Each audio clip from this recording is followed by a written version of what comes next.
Hello friends, welcome back to my channel. I am going to just apologize in advance because this video is going to be super quick.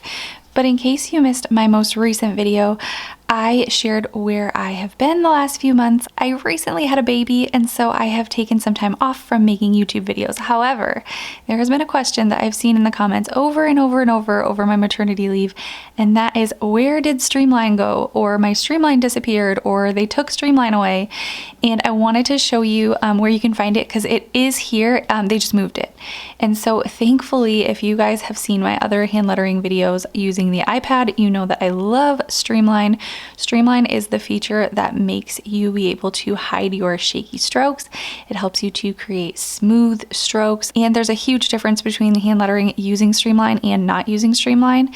In fact, when I first started hand lettering, they didn't have that feature. And so I did have to hand letter everything at 0% streamlines. So I understand if you haven't been able to find it, how frustrating that can be. So let me show you. It is really quick and really simple.